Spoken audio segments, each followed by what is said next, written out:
Bonjour à toutes et à tous. Alors aujourd'hui, on va regarder l'architecture égyptienne, mais pas avec des yeux d'historien. Non, on va la décortiquer en tant qu'architecte. Pensez-y comme ça. Chaque temple, chaque pyramide, c'est avant tout une solution de design, une réponse à des contraintes hyper fortes, une géographie particulière, des croyances qui dictent tout, et bien sûr, les matériaux qu'ils avaient sous la main. Allez, on plonge dedans. Voilà notre plan de match. On va commencer par les bases, le Nil et l'idée d'éternité. Ensuite, on verra comment ils sont passés de simples tombes, les mastabas, aux pyramides qu'on connaît tous.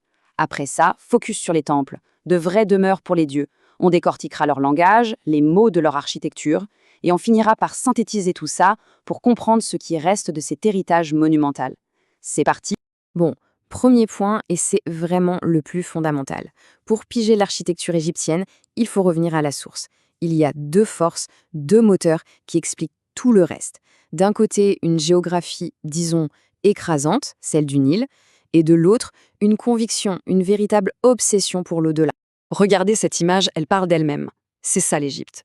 Une dualité hyper brutale. D'un côté, cette fine bande de terre noire, fertile, pleine de vie.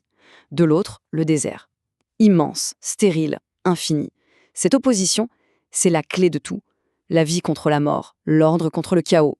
Eh bien, cette vision du monde, elle va être littéralement coulée dans la pierre. C'est le logiciel de base de toute leur architecture. Et voilà, ça, c'est le cahier des charges de l'architecte égyptien. L'article numéro 1, en gros. La vie après la mort, ce n'était pas juste une vague croyance. C'était le brief principal pour tout projet d'envergure. La consigne était simple. On ne vous demande pas de faire quelque chose de joli. On vous demande de faire quelque chose qui va durer pour toujours. L'objectif, c'est l'éternité. Rien de... Alors, concrètement, comment on fait pour construire l'éternité? Eh bien, par un choix de matériaux d'une logique imparable.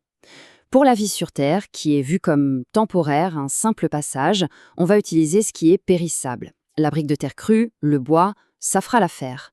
Par contre, pour la vie éternelle, là, pas question de faire des économies. Il faut du solide, du durable. La pierre, le calcaire et encore mieux, le granit. On a donc deux vies et deux palettes de matériaux. C'est une solution de design d'une simplicité et d'une force incroyable. On passe maintenant à un cas pratique, un vrai problème de design. Le brief est le suivant, concevoir une tombe. Mais attention, pas n'importe laquelle. Il faut qu'elle remplisse 3 fonctions. 1. Être un coffre-fort pour le corps. 2. Permettre le culte funéraire. Et 3. Être un symbole monumental, un tremplin vers les étoiles. C'est ce défi-là qui va donner naissance à la forme la plus célèbre de toute l'histoire de l'architecture. Et la première solution, la V1 en quelque sorte, c'est le mastaba. Une forme assez simple, un grand banc rectangulaire avec des murs inclinés. C'est vraiment la brique de base, le point de départ. C'est de là que tout va découler. Si on regarde cette coupe, on voit que c'est hyper bien pensé, hyper fonctionnel. Il y a une séparation très nette des programmes. En haut, en surface, on a la chapelle. C'est l'espace public pour les offrandes et les rituels. Et en bas, bien caché, protégé, le caveau. C'est la partie privée, le coffre-fort pour la momie.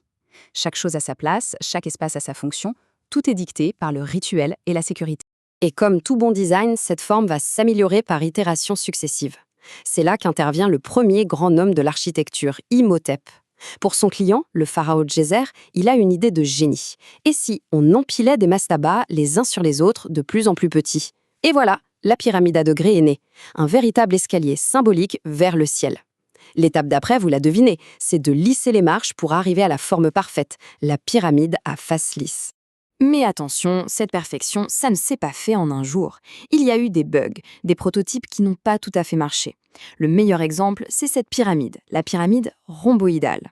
C'est fascinant parce qu'on y voit une correction en direct. Ils ont commencé à construire avec un angle très ambitieux, 54 degrés.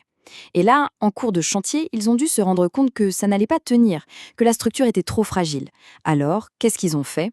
Ils ont changé l'angle en cours de route. Ils sont passés à 43 degrés. C'est un véritable patch de chantier. Une leçon d'ingénierie apprise à la dure, dans la pierre. Ok, maintenant on change complètement de programme.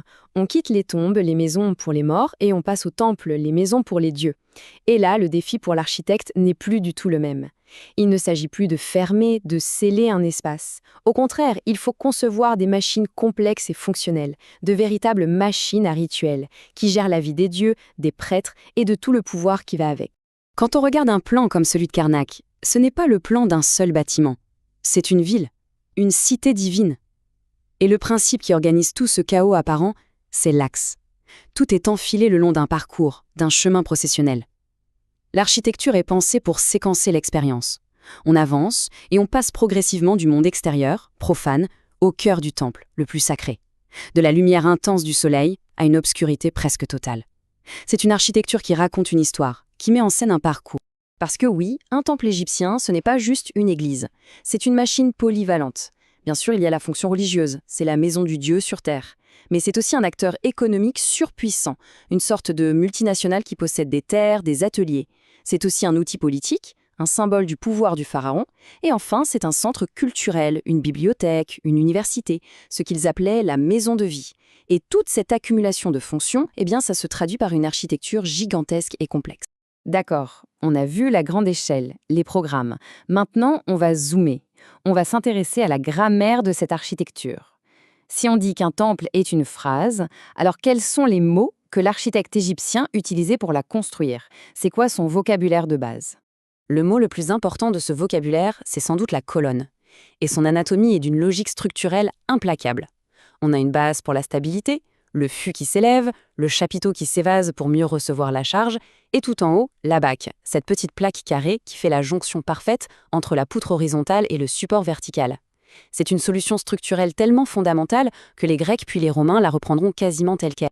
Et ce qui est incroyable, c'est que bien avant les Grecs, les Égyptiens inventent déjà les premiers ordres architecturaux, c'est-à-dire des systèmes codifiés de colonnes. Et leur inspiration, elle ne vient pas de la géométrie pure, mais de la nature. Ils regardent ce qui pousse au bord du Nil, le lotus, le papyrus, le palmier, et ils transforment ça en pierre. Résultat, leurs grandes salles, les salles hypostyles, ce sont des véritables forêts de pierre. On recrée symboliquement le paysage originel de l'Égypte. L'effet est juste saisissant. Un autre mot essentiel de leur vocabulaire, le pylône.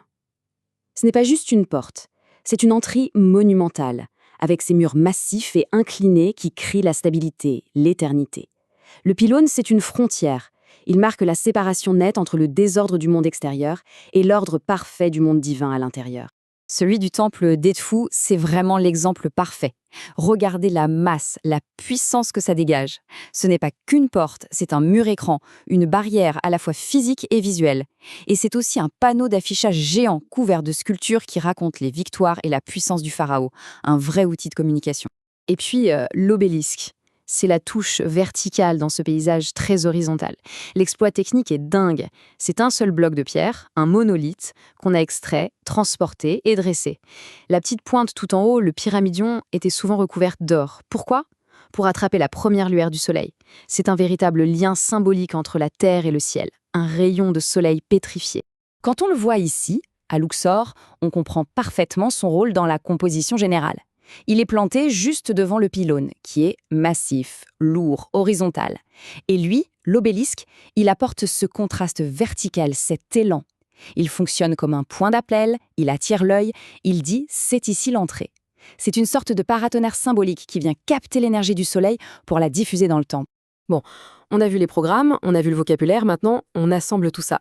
Quels sont les grands principes, les règles du jeu qui définissent cette architecture et qui expliquent pourquoi, encore aujourd'hui, elle nous fascine autant? Le principe numéro 1, c'est clair. C'est une recherche quasi obsessionnelle de l'ordre. Il faut lutter contre le chaos du monde extérieur. Et en architecture, ça se traduit par quoi? Une symétrie axiale parfaite, le rythme régulier des colonnes qui ne laissent rien au hasard, et une harmonie générale des formes. Le but, ce n'est pas juste de faire beau, c'est de créer un petit bout d'univers parfait, stable, éternel, ici sur Terre. Cette image de Luxor, c'est la synthèse parfaite de tout ce qu'on vient de dire. La monumentalité, l'axe qui structure tout, le rythme des colonnes, tout ça converge pour créer une architecture qui nous dépasse complètement. Ce ne sont pas des bâtiments faits à l'échelle d'une vie humaine, ce sont des morceaux d'éternité, construits directement sur Terre. Donc on a vu comment des principes de design très clairs, l'axialité, la monumentalité, la permanence, ont permis de répondre à un brief très précis.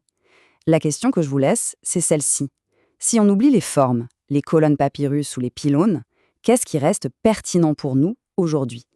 Est-ce que c'est l'idée de créer un parcours narratif dans un bâtiment, d'utiliser la masse pour créer du respect, de l'émotion, ou tout simplement cette quête de construire quelque chose de permanent dans un monde qui, lui, est de plus en plus éphémère? C'est une question qui reste ouverte.